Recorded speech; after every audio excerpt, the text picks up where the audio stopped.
अस्सलाम वालेकुम, अस्सलाम अस्सलाम। उम्मीद करता हूँ फिट होंगे, बेहतरीन होंगे, अपनी लाइफ अच्छे से एंजॉय करोगे हम तीनों की तरह। आज एक और वीडियो और उसका टाइटल। वीडियो का टाइटल है जी, why did Shahbaz Munir reach Saudi Arabia, major Gaurav Arya decodes. Major ही राइट की वीडियो है। ओरिजिनल वीडियो का लिंक डिस्क्रिप्शन में मौजूद है। लाजमी इनको भी सपोर्ट करना, हमें भी सपोर्ट करें। मेरा नाम है राणा मोहम्मद रिव्यू, मेरे साथ है मोहम्मद समीर खोखर। मलिक शक्कर Iqbal so guys, let's start. Sir cheers. Cheers, brother. Cheers and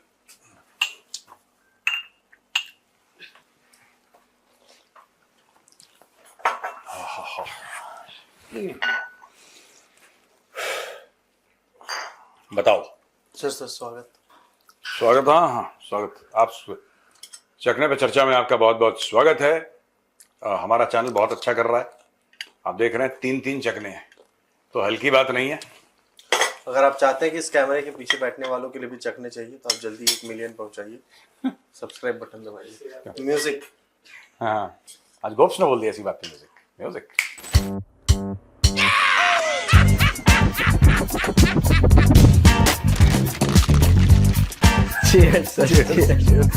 नापाक पलीत लोग हराम में लुटाए हुए।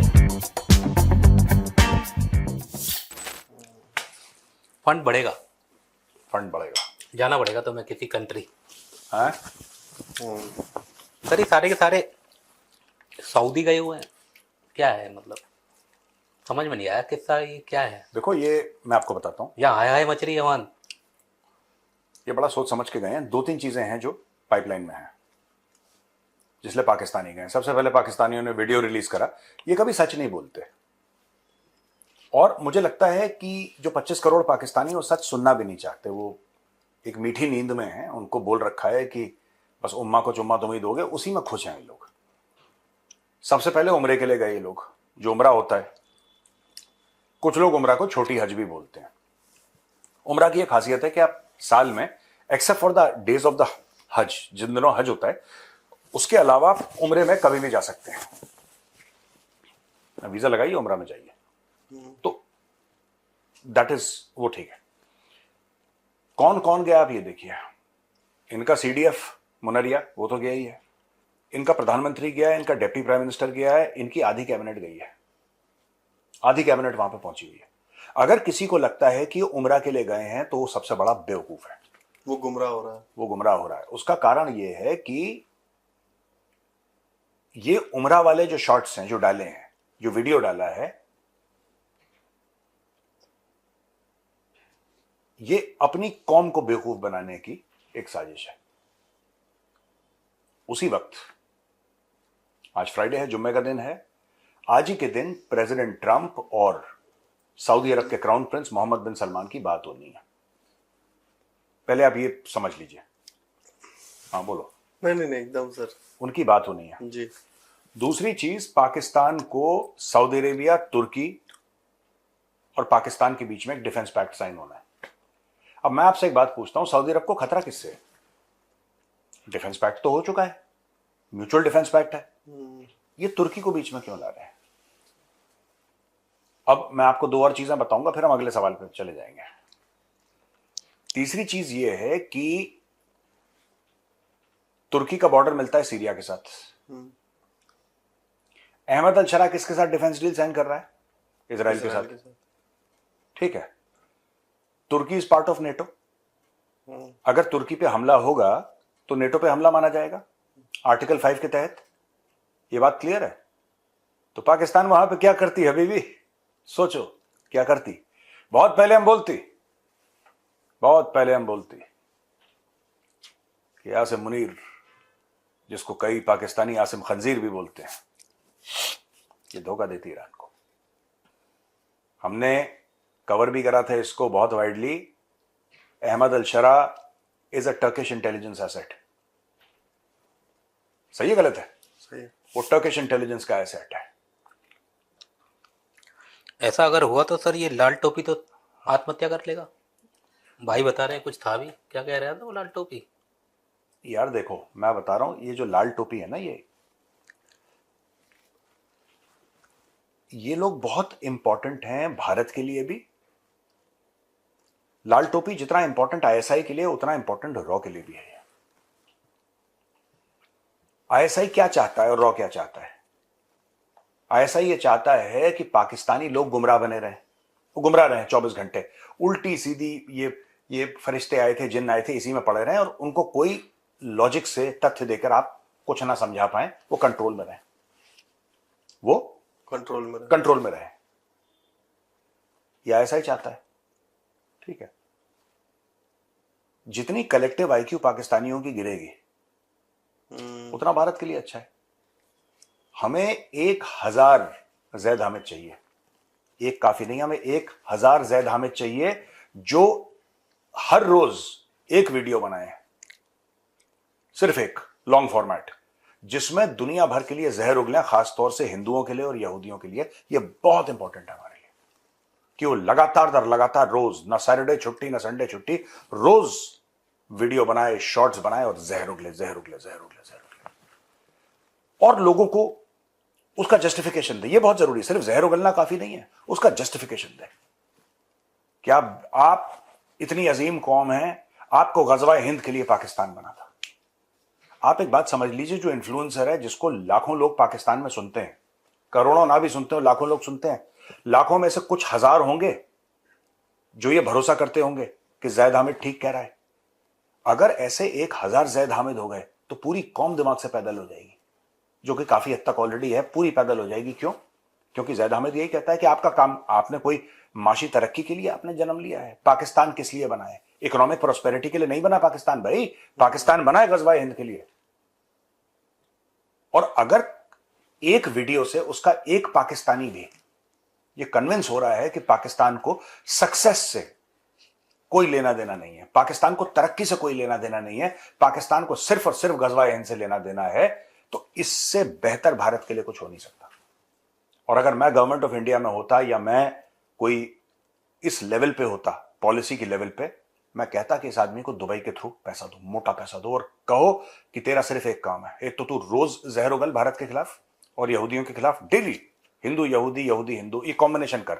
एक दिन हिंदुओं को 60% गालियां दे और जहर उगल, और 40% यहूदियों को गालियां दे जहर उगल। अगले दिन फ्लिप कर दे, यहूदियों को 60%, हिंदुओं को 40%। डेली ये काम करता रहे तू, और अपने जैसे क्लोन पैदा कर पाकिस्तान में। पाकिस्तान के हर शहर से ये कंटेंट निकले, ये हमारे लिए असली लॉटरी होगी। मैं तो चाह रहा हूं कि यार ये लोग करेंगे, कर नहीं पा रहे, एक ही निकाल के उसमें एक ही में खुश हो गए लोग। बहुत फायदा है भाई, बहुत फायदा है, क्योंकि पाकिस्तानियों में वो कैपेसिटी नहीं है दुनिया को देखने की कि क्या चेस खेला जा रहा है आजकल। सर ये थोड़ा सा फौज से नाराज रहता है, क्योंकि फौज, मुझे लगता है कि फौज ने उसी सऊदी के साथ डिफेंस डील कर ली जिसने इसकी लालम लाल की थी। तशरीफ पे अखियों से गोली मारे, पता नहीं चल रहा था कि ऊपर से लाल है कि नीचे से लाल, जिसने इसकी लालम लाल है। यार मेरे को एक शब्द बोलना है, लेकिन मैं बोलूंगा नहीं, गलत हो जाए। तुम ऐसा कुछ मत बोलना, तुम अच्छा, अश्लील इसके आदमी। वीडियो कुछ आए थे, खड़े होके बना रहा था ये उसी दौरान के होंगे। तब वाले आर्मी चीफ ने इसको बचा लिया था। अब बोला कहता कि अगर तुम गए सऊदी, नहीं वो तो देखो, तो तुम्हारा अल और साउथ दोनों अलग अलग करेंगे वो सब। वेल और बताओ, और क्या सवाल है? सवाल और जवाब क्या है? सर वो सवाल, एक और सवाल तो नहीं है, यही जवाब है। द रेड कैप से रिलेटेड एक चीज है। द रेड कैप सेज कि अगर गज्जा के लोगों को आप ये कहते हैं, पहले सुनवा देता हूँ सर। आज लोग बात करते हैं फलस्तीन के मुसलमानों पर, तंज करते हैं, जलील और कमीने लोग कहते हैं जी कि फलस्तीन ने, गजा के मुसलमानों ने छेड़ा इसराइल को, जब भी गजा तबाह करवा लिया। तो ये गाली फिर तुम कायदे आजम को भी दो, नाउजुबिल्लाह, अल्लामा इकबाल को भी दो, कि खाम खा हिंदुओं और सिखों और अंग्रेजों को छेड़ा और पाकिस्तान बनाने की कोशिश की, 50 लाख मुसलमान शहीद करवाए, करोड़ों की हिजरत करवाई, क्या फायदा हुआ? ये कमीने और जलील लोग जो है ना, वो नफा और नुकसान सिर्फ इस जाहिरी चीजों में देखते हैं, जबकि बाबा इकबाल ने जो कुरान की हकीकत बयान फरमाई कि बरतरज अंदेशा है सूदो ज़िया है जिंदगी, जिंदगी की हकीकत तुम इस तरह नहीं कैलकुलेट कर सकते कि गजा में कितना नुकसान हुआ और पाकिस्तान बनते कितना नुकसान हुआ और गजा के मुसलमानों ने इतनी शहादतें दी और इतना खंडर बन गया। जिंदगी की हकीकतें, आने वाली तारीख और तकदीर इस तरह नहीं नापी जाती। जो सरफरोश और जांबाज होते हैं, जो अल्लाह उसके रसूल से प्यार करने वाले होते हैं, जो कौमों की तकदीर और तारीख लिखते हैं, वो इसी तरह अपने आप को कुर्बान करते हैं, इसी तरह अपने आप को तबाह करवाते हैं। तो कहता है कि अगर गज्जा के लोगों को आप ये कहते हैं उन्होंने छेड़ दिया इसराइल को इसलिए मारे जा रहे हैं, वो गलत थे, तो आप फिर वो गाली अल्लामा इकबाल को भी दीजिए। खंजीर खमऊद खनली पता नहीं क्या बीचो डालता है। अपने खबीस। लोगों को भी बोलता है। जो भी है, तो वो कह रहा है कि पाकिस्तान भी बना तो लाखों लोग मारे गए, हजारों लाखों लोग, तो मुस्लिम भाई हमारे, कह रहा फिर आप अल्लामा इकबाल को भी गाली दीजिए कि पाकिस्तान बनाया। अल्लामा इकबाल पाकिस्तान बनने से पहले मर गया था। पागल है ना ये नहीं, अल्लामा इकबाल जो था वो पैन इस्लामिज्म के ऊपर उसकी बहुत ज्यादा शायरी है, ठीक है। आप अल्लामा इकबाल ने एक लिखा था शिकवा, एक बड़ी लंबी चौड़ी उसने पोएम लिखी थी शिकवा। फिर कुछ समय के बाद जब मौलवी मौलाना बहुत गुस्सा हो गए, शिकवा मतलब अल्लाह से शिकवा। अच्छा, अल्लाह से शिकवा कि अल्लाह से शिकायत की है। फिर उसने जवाब शिकवा लिखा और उसको कव्वाली फॉर्म में लेकर साबरी ब्रदर्स की, आप सुनिएगा, बहुत शानदार है।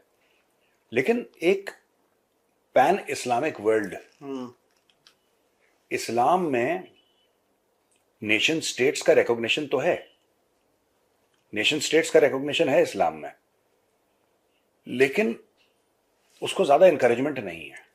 व्हेन आई से रिकॉग्निशन मतलब इस्लाम में कहता है कि हाँ नेशन स्टेट्स होते हैं, but nation states are irrelevant, countries are irrelevant in front of the greater brotherhood of the उम्मा। आइडिया वही है। तो ये जो कह रहा है कि अल्लामा इकबाल को गाली दीजिए, बिल्कुल दीजिए। आप भाई एक बात बताइए, गजा में जो हुआ, ठीक है ना, या फिर जो हिजबुल्लाह के, अब इशू क्या है कि जब तक ईरान के कहने पे ये लोग इजराइल के ऊपर अटैक करते हैं, फंडिंग वहां से आती है, ठीक है ना, फंडिंग वहां से आती है। मेरी शिकायत डोनाल्ड ट्रंप से ये नहीं है कि तुमने ईरान पे अटैक क्यों किया। मेरी शिकायत यह है कि जब तुम कर रहे हो तो फिर काम खत्म करो ना यार। तुम बीच बीच में तुम्हें हिचकियां क्यों आती हैं? या तो तुम नहीं पढ़ते लड़ाई में, पढ़े हो तो खत्म करो मामला। एनीवे, और बताओ। खैर सर, कोई ये मामला बड़ा सीरियस हो जाएगा। मामला तो सीरियस है। एक JKJAC है सर, ऑब्वियसली। एक क्या POJK वाले बैन हो गए जो। मेरा नहीं, ये वो तो जॉइंट अवामी एक्शन कमेटी JAC है। हाँ, ये तो JKJAC है। ये दूसरा ही है, ये दूसरा ही है, जिसके 2,500-3,000 फॉलोअर हैं ट्विटर पे। कुछ हाँ? हजार फॉलोअर है। क्या बोला उसने? इन भाइयों को कल अलग से ट्विटर का एक वीडियो मिल गया कि इंडियन वो क्या है, टीयर गैस और ये सब। मैं सर वो सोर्स देखना चाहता हूँ इनका। ये वो नहीं है, जॉइंट अवामी एक्शन कमेटी ये वो वाली नहीं है। ये एक फर्जी ट्विटर हैंडल बनाया गया है, क्योंकि जब पाकिस्तान ने, जाहिर सी बात है, अगर पाकिस्तान ये बोलेगा कि हम इसके ऊपर बैन करो और इसको टेररिस्ट एक ऑर्गेनाइजेशन डिक्लेयर करेगा, तो हर चीज उसकी ब्लॉक करेगा। मैं ये नहीं कह रहा ब्लॉक कर दी, लेकिन नॉर्मली बात यही होती है ना कि अगर आप उसको टेररिस्ट घोषित कर रहे हैं, आप उसको टेररिस्ट ना भी घोषित कर रहे हैं, आप उसको ब्लैकलिस्ट तो कर रहे हैं, आप उसको इलीगल घोषित कर रहे हैं ना, फिर आप हर जगह उसको चोट पहुंचाने की कोशिश करेंगे। मैं यही बात कह रहा हूं कि ये जो है, ये फर्जीवाड़े का है मामला, ये फर्जीवाड़े का है।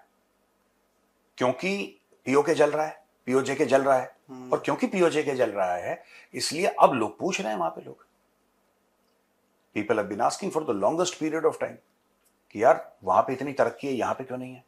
यहां पे बात करते हैं ना आपस में, they talk, and when they talk they compare. तुम्हारे यहाँ आटा कितना है, हमारे यहाँ इतना का है। अच्छा, तुम्हारे यहाँ ये होता है, हमारे यहाँ ये होता है। कंपैरिजन इंसान की, हर एक इंसान करता है, सिर्फ ऐसा नहीं कि लाइन ऑफ कंट्रोल के इस तरफ और इस तरफ वाले कर रहे हैं। हम सब कंपेयर करते हैं लाइफ में। जब वो कहते हैं कि यहाँ पे सड़कें बन गई, यहाँ पे रेल आ गई, यहाँ पे स्कूल में आ गए, अब टीचर हैं, सब कुछ है, बढ़िया है, ठीक ठाक हो रहा है, अभी भी कमियां हैं लेकिन उसकी तरफ सुधारने की ओर लगे हैं, टेररिज्म का, तो उन लोगों को लगता है यार ये हमें तो शारक बताया था।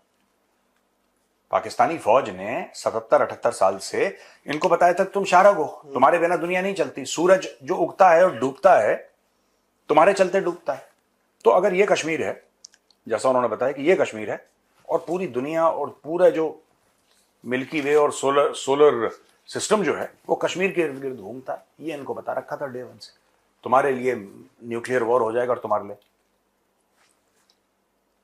फिर जब जिसको कहते हैं कि भरम जब टूटता है तो बहुत दिल टूटता है यार, उसके साथ भरम के साथ दिल भी टूटता है। तो ये है सर अभी चुनाव हो रहे थे, पीओके में चल रहे हैं, एक बंदा जो जीता है ये शरीफ बंधुओं का ही बंदा है वो इतना शरीफ था सर कि ग्रूमिंग गैंग से ताल्लुकात है और सजा वजा भी काट चुका है, बलात्कार और तस्करी बच्चों की मामले कहाँ में पे? ये पीओके में इसको सजा हुई थी वहां पे। वही जानना चाहता हूँ कहाँ पे हुई थी सजा। लंदन। और नाम है सर इसका रुखसार अहमद। ये अब तो उम्र दराज हो गया, अब तो खैर 62 साल का हो गया। तो क्या कह रहे हैं, ठीक। तो सर वो वहां से आ गया बेल वेल लेके, कहा ठीक है कोई बात नहीं मैं आऊंगा। फिर यहाँ से जब बुलाया वहां पे कोर्ट ने, क्या आओ तो वहाँ बेल प्ली के लिए कुछ बातचीत है। बोला देखिए बीमार है भाईजान, बैठ नहीं पा रहे, खड़े होके रह रहे हैं आजकल। क्या ठीक है। अब यूके वाले कह रहे हैं जब तुम इतना ही बीमार हो तो वोट कैसे मांग रहे हो रैलियों में। मीरपुर से चुनाव जीत भी गया ना वो। उसको जिता दिया। पाकिस्तान हर समय, देखो एक बात ध्यान रखना, पाकिस्तान हर समय रेपिस्ट को जिताएगा। पाकिस्तान हर समय रेपिस्ट को जिताएगा। पाकिस्तान हर समय जो गुनाह ऐसे करता है, पाकिस्तान हर समय उसके साथ खड़ा है। वो अकरम नहीं था जो पाकिस्तान का यूनाइटेड नेशंस में एम्बेसडर था, उसने भी अपनी लिव इन जो पार्टनर थी उसके साथ यही काम करा, सेक्सुअल अब्यूज करा, मारपीट करी, पुलिस उसको पकड़ के ले गई। वो आया डिप्लोमेटिक पासपोर्ट से बाहर, क्योंकि उसको छोड़ना पड़ेगा, डिप्लोमेटिक पासपोर्ट उसके पास है। पाकिस्तान ने उसको फिर उसका मेकअप वेकअप करा उसका, और कुछ साल के बाद दोबारा वापस विदेश भेज दिया। पहली चीज। दूसरा पाकिस्तानी लॉर्ड नजीर अहमद, जिसके बारे में मैं कई बार बता चुका हूं। बीबीसी, आप स्क्रीन पे देखिए, पहले वाला वो जो अकरम है उसका भी देखिए स्क्रीन पे, और ये इसका भी देखिए। लॉर्ड नजीर ने चाइल्ड सेक्सुअल अब्यूज, जबकि वो पियर था, वो हाउस ऑफ लॉर्ड्स में बैठता था वो यूके में, उसको इतनी इज्जत दी, वहीं की लड़कियों के साथ उसने ये करा, वहीं की लड़कियों के साथ, ठीक है ना। और तीसरी चीज ये जो आप बता रहे हैं, जो रुखसार अहमद, ये सारे के सारे पाकिस्तानी यही काम करते हैं। आपने कभी सुना पाकिस्तानी कोई साइंटिस्ट है जिसने बहुत अच्छा काम किया या जिसको नोबेल प्राइज मिला? एक मिला था उसको, अहमदी, इन्होंने करार कर दिया, दूसरे के माथे पे गोली मार दी। आपने कभी सुना है पाकिस्तान ने कोई इन्वेंशन करा है, कोई अच्छा काम करा है, कोई भलाई में? पाकिस्तान का नाम हर समय ऐसी चीजों में आता है, बेच दिया, लुट गए, बर्बाद हो गए, रेप कर दिया, ये देखो। और उसको चुनाव जितवाया है क्योंकि वहां के लोगों ने वोट नहीं दिया, वहां पे तो वोट के लिए लोग बाहर नहीं आए घर से, इसको जितवा दिया। एक रेपिस्ट को जो कि बेल पे बाहर था उसको। तो इस पे लाल टोपी काहे वीडियो नहीं बनाता है? नापाक पलित लोग, हराम में लिपटे हुए, और ये वो इन पे बनाए, थोड़ा सा अच्छा भी लगे, सुनने में भी प्यारा लगे कि किनको बोल रहा है। अब मैं जो अगला सवाल पूछने जा रहा हूँ वो लाल टोपी का लाल कर देगा क्या? मतलब सॉरी, वही कि सर भारत ने लड़का चैनल बंद करवाएगा ये। 2596 शिपमेंट की है वेपन्स की इसराइल के लिए। यहूदियों के साथ साजिश की है हिंदुओं ने। क्या था उस साजिश में भाई? 7 अच्छा, ये वही है जिसमें लोग बड़ा क्रिटिसाइज कर रहे हैं। एमनेस्टी इंटरनेशनल की रिपोर्ट है, मैंने पढ़ा है, हाँ, I have read this. Amnesty international की रिपोर्ट है। इजराइल ने भारत को तब मदद की थी जब किसी और ने भारत की मदद नहीं की थी, ठीक है, पहली चीज। और 1962, 65, 71, 1999 Kargil, Balakot, and as we speak right now, है ना, पहली चीज। दूसरी चीज ये है कि ये जो एफसीआरए की भी बहस हो रही है, कुछ साल पहले जो नल बंद किया गया था वो एमनेस्टी इंटरनेशनल का नल बंद किया गया था, तो उससे एमनेस्टी इंटरनेशनल भी बहुत परेशान है कि हमारा पैसा बंद कर दिया। तो इनको खाज हो रही है, इनको खुजली हो रही है बड़ी। ये कहते हैं कि आपने हथियार दिए, वो पूरी लंबी चौड़ी रिपोर्ट है, पाकिस्तानी उस पर कह रहे हैं कि आपने हथियार दिए तो इजराइल ने लेबनान पे हमला किया, आपने हथियार दिए तो इजराइल ने ईरान पे हमला कर दिया। नहीं? तो हथियारों से और होता क्या है? हमने इजराइल को मिसाइल दी, इजराइल ने अपने ड्राइंग रूम में लगा दी, ठीक है। क्या क्या हराम में लिपटे क्या है? हराम में लिपटे हुए नापाक पलीत लोग। नापाक पलीत लोग हराम में लिपटे, ये ठीक है, ये मेरी क्वालिटी होनी चाहिए, नापाक। सर चलते चलते उसका वीडियो मिल गया था कल। किसका? वही है ना सर। तो आप ये बताइए, सर एक बंदे से पूछ रहा है वो कि आप वो वाक्य बताइए कि जब आप अमिताभ बच्चन से मिले, आपको मतलब मिले क्या, एयरपोर्ट पे मिल गया, एयरपोर्ट पे एयरपोर्ट फिर कह रहे वो नहीं वो बहुत मजेदार वाक्य है, वो बताइए। मेरे को लगा कि अमिताभ बच्चन से मिलने गया होगा या उन्होंने बुलाया होगा या उनके साथ कहीं काम कर रहा होगा।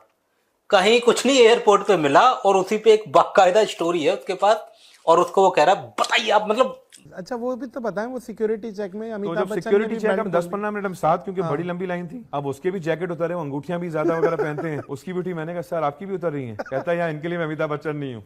अब वो जैसे ही उसने सिक्योरिटी का वो पार किया, वो ड्यूटी फ्री शुरू हो जाता है। ओहो सर वो उस लोग जो इंडियन जो इनके होंगे, वो आते हैं इनके पाँव में आके, एंड उस जब वो लोग उससे फैन और मिल रहे हैं तो आके बोलते हैं आप लाउंज में मिलेंगे आगे। मैंने कहा नहीं सर मैं पीआईए से जा रहा हूँ, उस वक्त पीआईए चलती थी डायरेक्ट फ्लाइट, तो वो हमारा लाउंज अलग है। तो ये मतलब इतना कर्टेशियस। तो जो लोग कहते हैं कि नहीं यार ये लोग, वो मैं समझता हूँ बहुत अच्छे पाकिस्तानियों को बताएं। फिर अमिताभ बच्चन, अब अमिताभ बच्चन कैसा है, वो लंबा है कि छोटा है? और अमिताभ बच्चन की भी जान चोरी थी एयरपोर्ट पे। हाँ तो ये किस्मत है, ये किस्मत की चीजें होती हैं, बिना किस्मत के ऐसा इस पे एपिसोड चला दे रहा है वो। हाँ एपिसोड पूरा का पूरा सच तो एक और है एयरपोर्ट मैं उसकी तरह बोलने की कोशिश एयरपोर्ट कर पे एक और मुलाकात की मुझे याद आ गया वाकया है। एक और मुलाकात का वाकया याद आ गया। वेल मेजरा बकवास करते हैं। खैर सर, हम लोग थे बैंगलोर के एयरपोर्ट पे, तो मैं बाथरूम में गया, तो खड़े थे सब लोग, तो ऐसे लुक दिया, एक स्टॉल छोड़ के तीसरे में एक ऐसे लुक दिया। हाँ एक भाई साहब थे, तो हम यहाँ थे, सब अपने काम में बिजी थे।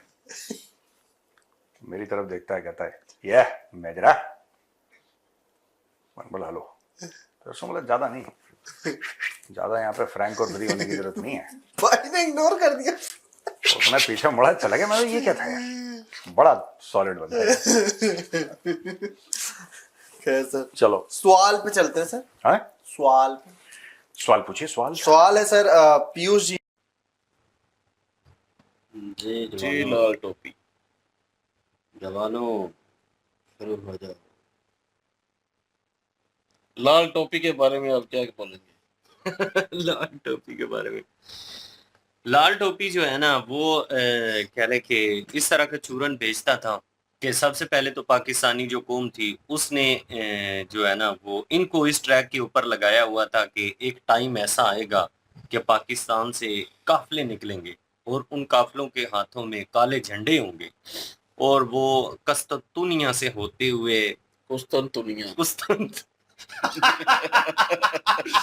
मतलब ऐसे ऐसे अजीब गरीब से नाम लेते हैं, सब इनसे बाला था। और पुराना नाम है, अजीब नाम नहीं है। बस- संतुनिया पुराना नाम है। कुस्तुनतुनिया से होते हुए इजराइल को फतह करके और उसके बाद अमेरिका को फतह करने के बाद सीधा हिंदुस्तान में आएंगे और वहां से फिर हिंदुस्तान के जो हुक्मरान हैं उनको वो जंजीरों में बांधकर जंजीरों में जकड़ कर जो है वो पाकिस्तान लाया जाएगा।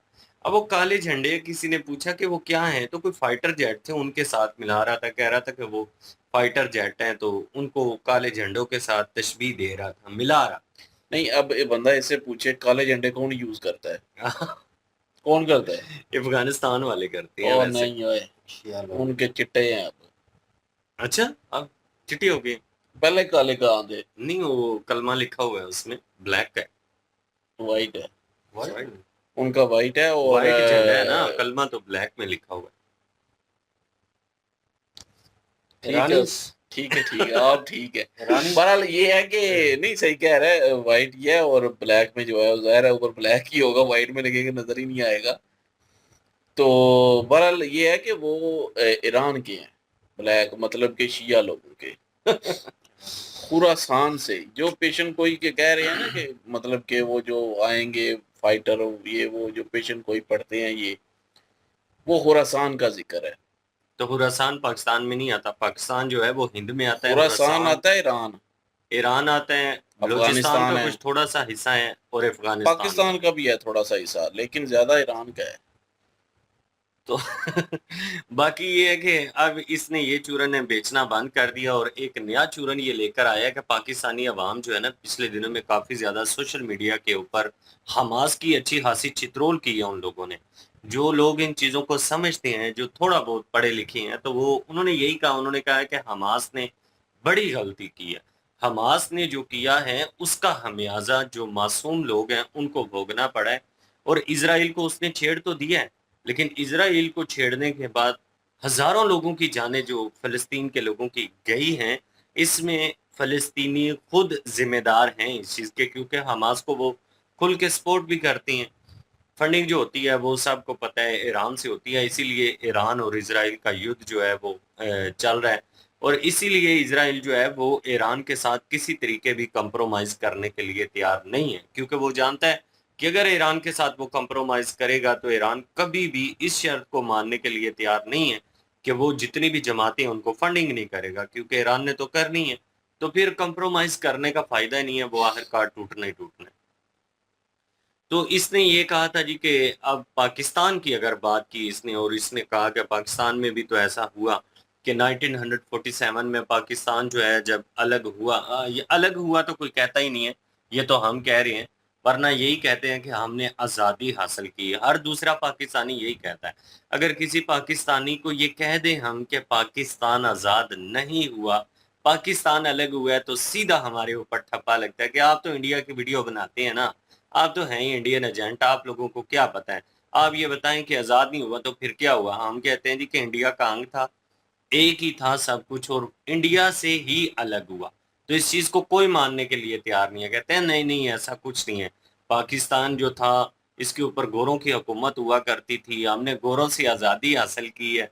फिर हम कहते हैं कि नहीं, चलो ये यही बताओ। पूरा खिता जो है वो आजाद हुआ, मतलब उस वक्त हाँ, इंडिया ही था पूरा खिता, और इंडिया आजाद हुआ और फिर इंडिया से अलग हुआ। पाकिस्तान जो है वो इंडिया का हिस्सा था और इंडिया से अलग हुआ, मतलब कि आज़ादी जो थी वो पूरे हिंद की थी।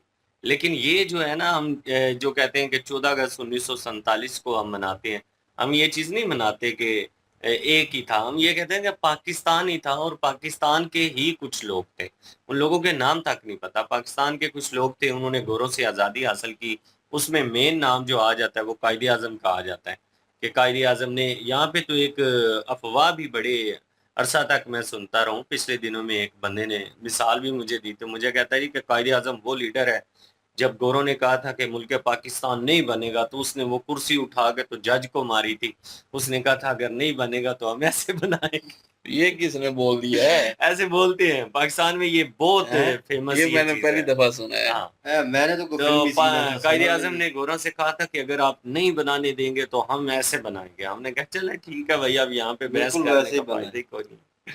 अब बहस करने का फायदा कोई नहीं है। तो जाहिद अहमद की बात है जी, जाहिद अहमद कहता है कि पाकिस्तान जब बना तो बहुत सारे लोगों की जानें गई हैं और अल्लामा इकबाल भी उसमें शामिल थे, कायदे आजम भी शामिल थे, उनको यहाँ पे बुजुर्ग माना जाता है। ठीक है, आप पाकिस्तान में बैठे हैं, अगर हम कुछ भी इस तरह की गुफ्तगू करेंगे तो मसला बन जाएगा। तो हम कह लें कि लिमिट में रह के ही बता देते हैं कि कायदे आजम और जो है ना लामा इकबाल का तो मैं नहीं कहता, लेकिन कायदे आजम का मुझे पता है। बहुत सारे लोग जो जिन लोगों की अपनों की जानें गई हैं वो गलत कहते हैं। पिछले दिनों में एक बड़ा वीडियो वायरल हुआ था और वो चाचा था एक, और उसका वो स्ट्रीट रिएक्शन करने वाला एक बंदा है मुजम्मिल। तो मुजम्मिल जो है वो उससे पूछ रहा था, तो उस बंदे ने कायदे आजम के बारे में कुछ इस तरह की बातें की। उसने कहा कोई बैरिस्टर शिस्टर नहीं था, डिग्री भी जाली थी, ये था वो था। उसने जितनी भी बातें की हैं वो कुछ नहीं थी, और सियासत को चमकाने के लिए उसने अपना, कह लें कि उसको वो वैल्यू वहां पे नहीं मिल रहा था जो गांधी जी को मिल रहा था, तो उस वैल्यू को हासिल करने के लिए उसने ये सारी चीजें की। और उसके बाद लोगों को लालच दी कि आप हम मेरे साथ चलें, आपको बड़े बड़े ओहदे दूंगा। तो उन्हीं लोगों का आज भी राज चला आ रहा है, उन्हीं चंद खानदानों का राज चला आ रहा है। तो ये बातें उसने कर तो दी, लेकिन बाद में पता नहीं है वो चाचा गया किधर है आज दिन तक। तो ये हालात है यहाँ पे, मतलब यहाँ पे आपने जो झूठ मूठ जो चीजें पढ़ा दी गई है ना, आपने उन्हीं को मानना है। आपने ये नहीं कहना कि ये हुआ कब है, मतलब आपने हुआ है नहीं हुआ, आपने यही कहना है कि हुआ है। और उसके बाद आपने ये मानना है कि जिन फरिश्ते ये सब चीजें जो है ना वो यहाँ पे होती हैं। अब किसी बंदे के पास जो है वो इस चीज का सबूत नहीं होता, लेकिन ये है कि हम सीधी चीजें जो है वहां पे ले। पिछले दिनों में हमारे एक साइंसदान थे, तो वो भी कह रहे थे कि हम बिजली जो है वो जिन से बनाने वाले हैं। तो यार अजीबो गरीब सी चीजें जो है ना आपको मुल्क पाकिस्तान में मिलेंगी। इन्होंने कहा तो मजाकता नहीं है, मेजर साहब जो है इन्होंने मजाक में ही कहा है बेशक कि जाहिद अहमद जो है उसके जैसे हमें लोग चाहिए, लेकिन ये सच है। अगर जाहिद अहमद जैसे लोग पैदा होंगे तो फिर पाकिस्तान जो है वो टेक्नोलॉजी में, तो ज़ाहिर सी बात है यही टेक्निकल चीज़ें जो है यही टेक्नोलॉजी ईजाद होनी है जो आजकल की हो रही है। आजकल के नौजवान जो है वो किस तरफ जा रहे हैं। पाकिस्तान में सिर्फ एक साइंसदान जिसको नोबेल प्राइज मिला है वो डॉक्टर अब्दुल इस्लाम है, उसको कादियानी कह के इन्होंने पाकिस्तानी माने को नहीं। कादियानी जो है उनको तो ये मानते ही नहीं है ना किसी तरह से भी अपना शहरी, उनको तो ये कहते हैं कि ये है ही नहीं। तो ये चीज़ें जो है ना यहाँ पे हैं, लेकिन इंडिया की ये बात करते हैं, इंडिया के साथ कंपेयर करते हैं। इंडिया में ये नहीं देखा जाता कि किसी का धर्म क्या है, कोई हिंदू है, कोई सिख है, कोई मुस्लिम है, कोई ईसाई है, कोई यहूदी है, कोई जो भी है, अगर उसने इंडिया के लिए कुछ किया है तो वो इंडिया का हीरो मानना चाहिए। इंडियन लोगों को और इंडियन सरकार को इस चीज से कुछ लेना देना नहीं है कि वो लाजमी है कि वो सनातनी होना चाहिए। इंडियन लोग उसको हीरो मानते हैं। डॉक्टर अब्दुल कलाम जो हैं वो एक मुस्लिम है, तो बहुत इज्जत सारे इंडियन लोग उनकी करती हैं। भगत सिंह जो हैं उनकी बहुत इज्जत है, वो सरदार हैं, सिख हैं। तो मतलब कि इंडिया में ना जो रियल हीरो जिसको माना जाता है ना वो देशभक्त को माना जाता है, जिसने देश के लिए कुछ किया, जिसने देश के लिए कुर्बानियां दी। धर्म उसका क्या है, उससे कुछ लेना देना। लेकिन पाकिस्तान में ऐसा नहीं है। पाकिस्तान में अगर आपने कुछ किया है तो आप मुस्लिम हैं तो ठीक, अगर आप किसी दूसरे धर्म से, किसी दूसरे फिरके से हैं तो फिर आप समझ लें कि जो भी आपने किया है वो कुछ भी नहीं। देख ले ये जुतियां पड़वाएगा हमें भी साथ, खुल खुल के बोल रहे खुल खुल के नहीं बोल ये करवाएगा सारा कुछ हमारा भाई, इसी से जवाब मांगिएगा हम दोनों से नहीं इस चीज के। नहीं आपको नहीं कह रहा, जो पाकिस्तानी देख रहे हैं उनको उनको कह रहा हूं। मेरी तो तबीयत ठीक नहीं है, अली भाई भी बोले नहीं है। यही बोला है भाई, देख लो भाई। कायदे आज़म को भी इसने गलत बोला है। क्या करें जो चीजें हैं, नहीं फिर नहीं बंदा ये गालियां देने की बात है जो की गई है ना कि कायदे आज़म को इन्होंने जो कहा है कि लोग जो है फिर कायदे आज़म को गालियां दे, ये लाल टोपी को मैं ये कहूंगा कि लोग देते हैं भाई, आपको नहीं पता लेकिन लोग देते हैं, जिनके मरे हैं ना वो देते हैं। तो बाकी ये है कि अगर पाकिस्तान जो है वो अलग कर दिया है, क्या कर लिया है, रोना धोना तो आज भी शुरू है, बोलना तो यहाँ पे कोई आज़ादी है ही नहीं है। खैर ज्यादा बहस में गए तो हमें मुसीबत अपने गाली लेनी है, तो भाई एक ही काफी है बंदा। उड़ता तीर जो है, हाँ किधर लेना, वो मिसाल है उड़ता तीर पिछवाड़े में। हाँ पूरी बोले ना। तो शुरू में जो इन्होंने बात की है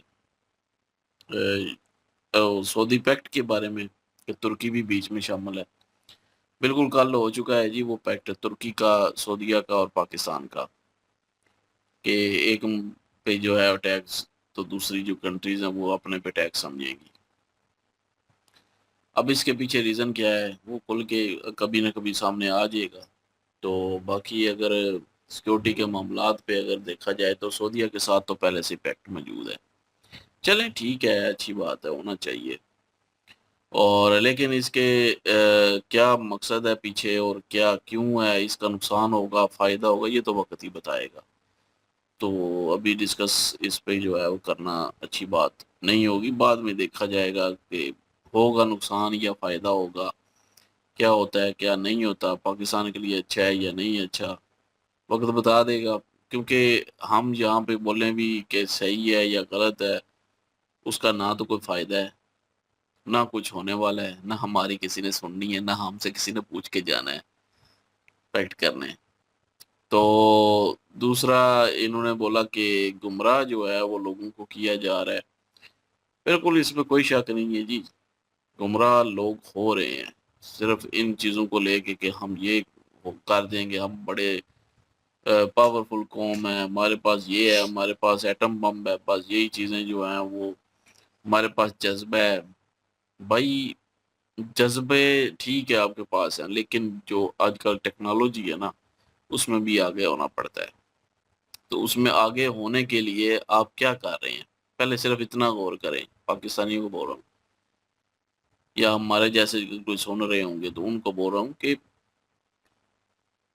जज्बा तो आप में चलो मान लेते हैं ना, एक एक साइड पे मान लेते हैं कि आप में जज्बा है, आपके पास टेक्नोलॉजी नहीं है, तो फिर क्या करेंगे? हथियार ही नहीं है उस तरह के, मतलब के जो कि बना सके, हम खुद से तैयार करें। अगर टेक्नोलॉजी हो, ये सारा कुछ हो, पाकिस्तान में तरक्की हो रही हो, पाकिस्तान खुद के बनाए, पाकिस्तान खुद जो है वो तैयार करे, वो टेक्नोलॉजी में जो है वो आगे बढ़े, लेकिन नहीं, हमारे पास डिफेंस सिस्टम तक नहीं है सही तरह का, वो भी हम नहीं ले सकते किसी से। एक तो पैसा नहीं है, दूसरा इजाज़त नहीं है। तो फिर मतलब कि कैसे कहेंगे कि आप जो है वो लड़ेंगे किसी के साथ? वो इंजीनियर मोहम्मद अली मिर्जा है, वो कहता है कि अगर आज के दौर में पुराने जंगजू होते थे तलवारों वाले, उनको यहाँ पे खड़ा करें और आज की टेक्नोलॉजी वालों को सामने खड़ा करें तो वो क्या करेंगे? क्योंकि उनके पास जाएंगे तो तलवारों के साथ लड़ेंगे ना, या पास भी चले जाए उनके पास गन होगी, वो एक बटन दबाएंगे, खत्म, गोली मारेंगे, खत्म। वो तलवार अगर हाथ में पकड़ के भी खड़े हैं तो जब आप, वही चीज़ है ना, वक्त के साथ साथ टेक्नोलॉजी में जो है वो ज़ाहिर है आगे बढ़ना पड़ता है, वो भी एक चैलेंज है, लेकिन उस चैलेंज को हम एक्सेप्ट नहीं करते। ये तो कह देते हैं ना ये, हाँ, जैद अहमद जैसे लोग कि जी मतलब गुमराह कर रहे होते हैं, ये हो जाएगा, हम वो कर देंगे, ये कर देंगे।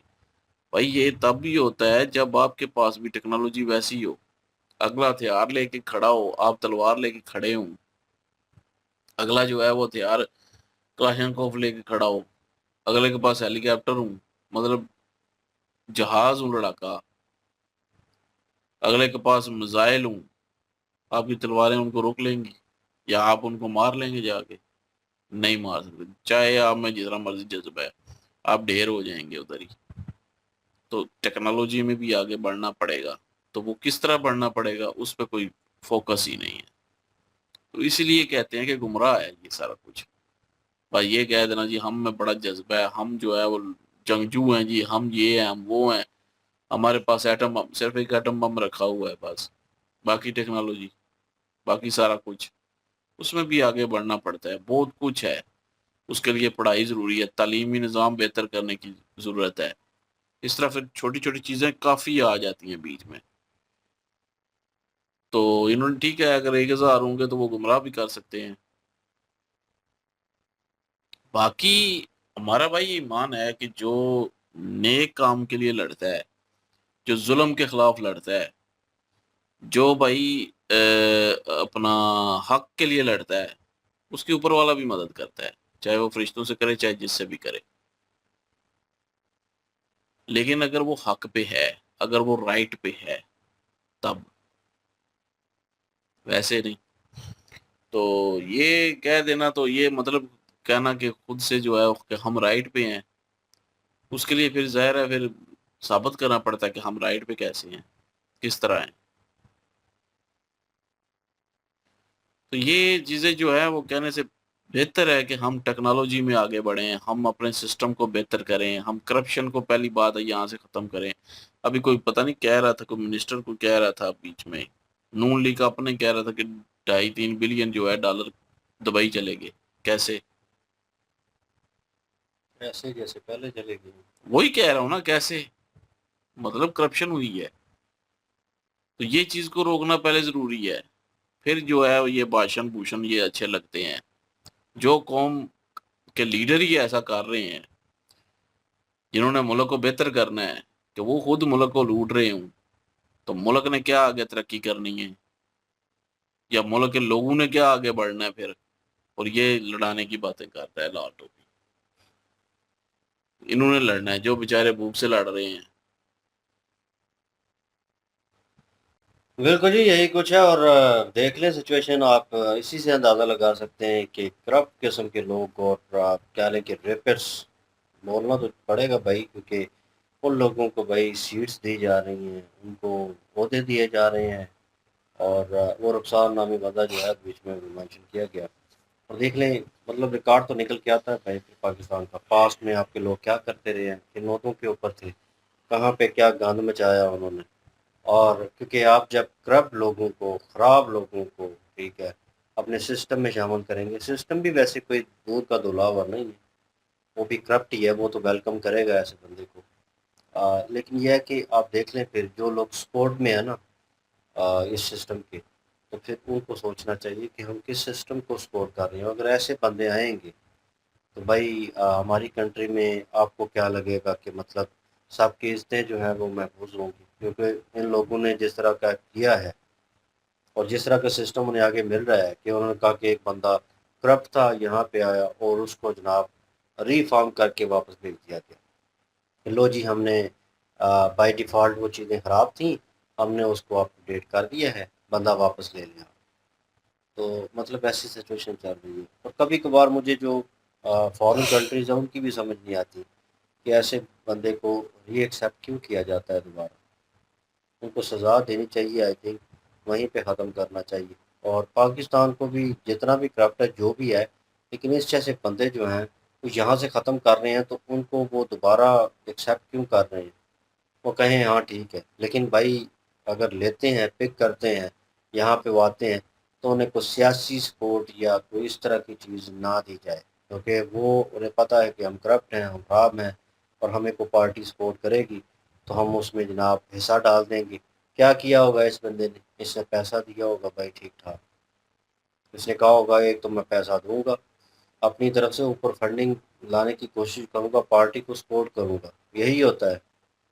और उस बंदे को भाई उन्होंने वो सीट दे दी और कह दिया कि हाँ ठीक है, हम तुम्हें सेव रखेंगे, कोई किसी किस्म के मसाइल जो है वो तुम्हें फेस नहीं करने पड़ेंगे। तो कभी कभार तो ऐसा होता है कि आपका रिकॉर्ड जो है वो भी ख़त्म कर दिया जाता है, क्रिमिनल रिकॉर्ड जो है। ये सारी चीज़ें बीच में चल रही हैं। कश्मीर के मुद्दे को डिस्कस किया गया, उसमें कहा गया कि फलां पार्टी थी और एक क्लिप जो है उन्होंने चलाया नहीं है, उस पुराने क्लिप को जो है इन्होंने यूज़ किया, और वो एक नई पार्टी बनी हुई है कोई भाई, और उसके भी फॉलोअर हैं ठीक ठाक, इन्होंने देखा लेकिन उन्होंने दिखाया नहीं है वो क्लिप जो है। तो मे भी हो सकता है भाई ऐसे ही फंडा हो जैसे मेजर सर कह रहे हैं भाई, अगेंस्ट जो है वो उस चैनल के अगेंस्ट या उस पार्टी के अगेंस्ट एक पार्टी जो है वो क्रिएट की जाती है अपनी, और उसको अपने हिसाब से चलाया जाता है अपना नैरेटिव रखने के लिए। तो कश्मीर के जिस तरह के हालात हैं हम भी जानते हैं, लेकिन वही बात के खुल के बोलेंगे तो भाई फिर दोबारा बोलने लायक जो है वो रहेंगे नहीं। तो इसलिए जो थोड़ी बहुत बातें हैं उनके ऊपर ही हम लाइट आउट करते हैं कि यार ये चीज़ है, थोड़ा शाउट कर लेते हैं कि हाँ ये गलत हो रहा है, वहाँ पे जो हकूक़ मिलने चाहिए थे वो नहीं मिल रहे। इसके अलावा डीप डाउन जो रियलिटी चल रही है, जिस तरह की अभी भी सिचुएशन है भाई, मैंने वीडियो क्लिप जो है वो देखे हैं, और आप यकीन माने एज अ पाकिस्तानी मुझे लगता है कि भाई ये जुल्म की जो है वो आखिरी हाथ है, कि जिसमें भाई एक लड़की को, एक औरत को बालों से घसीटा जा रहा है, और वो भी एक मर्द है आगे, और वो भी इस सिस्टम का हिस्सा है भाई, वर्दी पहने हुए। और मतलब किस तरह इतना जुल्म जो है वो किस तरह का। हाँ उसने गन उठाई हुई है, उसने क्या लें कि दो चार बंदों को शूट करने की कोशिश की या कुछ ऐसी सिचुएशन हुई तो फिर बनता है भाई, फिर उसको मारना घसीटना बनता है, फिर भी एक औरत की तजलील करना इस तरह, पता नहीं समझ से बाहर है। बहुत सारे चैनल्स को भाई वार्न कर दिया गया है, जो इंटरनेशनल चैनल्स हैं उन्होंने खबरें चला दी हैं अपने चैनल्स के ऊपर कि पाकिस्तानी मीडिया जो है पाकिस्तानी गवर्नमेंट जो है वो अलाउ नहीं कर रही हमें। और उन्होंने स्ट्रेट अवे कह दिया है कि अगर आप यहाँ पे आएंगे, रिपोर्टिंग करेंगे, कुछ भी हमारी कंट्री के बारे में बताना हो, कहना हो, दिखाना हो, गवर्नमेंट से इजाज़त लेनी पड़ेगी। बड़े बड़े चैनल जो हैं इस खबर को लेके आ रहे हैं, ये क्या चल रहा है। वो कौन सा है, नॉर्थ कोरिया साउथ कोरिया? तो जहाँ का नमूना है एक, जिसके बाल ही कटिंग जो है वो एक जैसी है, नॉर्थ कोरिया, नॉर्थ किम कोरिया, जोंग। किम जोंग, तो वो जो है वो सेम स्थिति पाकिस्तान में देखने को नजर आ रही है। बहरहाल मैं अब ये भी नहीं कहूँगा, बस कह कह के मैं भी थक गया हूँ कि होप्स हो ये ठीक हो जाए, तो मुझे नहीं लगता ये होप जो रखनी है ना, ये मेरे ख्याल में ये फजूल ही वर्ड है हमारे लिए खासकर। होप वहाँ पे होती है जहाँ पे पहले काम अच्छा हो रहा हो, और फिर आप उम्मीद करते हैं कि जो काम ख़राब हो गया या ठीक नहीं हो रहा, तो होप्स हो के वो बेहतर हो जाएगा, क्योंकि लोग सिस्टम में अच्छे होते हैं, उसको अच्छे तरीके से चला रहे होते हैं, और तभी चीज़ें जो हैं वो ठीक होती हैं। बाकी एट दी एंड वो एक फनी खबर जो है बीच में ऐड की गई, और वो भी जो एक कमेडियन है पाकिस्तान में, पॉडकास्ट करते हैं, उनके थ्रू। बहरहाल यही कुछ था जी वीडियो में, और उसके ऊपर बात हो चुकी है। और आप क्या ओपिनियन रखते हैं, कमेंट सेक्शन ओपन आपके लिए। इनके ओरिजिनल वीडियो की लिंक पे डिस्क्रिप्शन में मौजूद होगी, प्लीज़ इनके थ्रू हमें भी सपोर्ट कर दीजिएगा। इंशाल्लाह मिलते हैं नेक्स्ट वीडियो में, अपना ख्याल रखिएगा, दुआ में याद रखिएगा, तब तक के लिए अल्लाह हाफिज, पीस।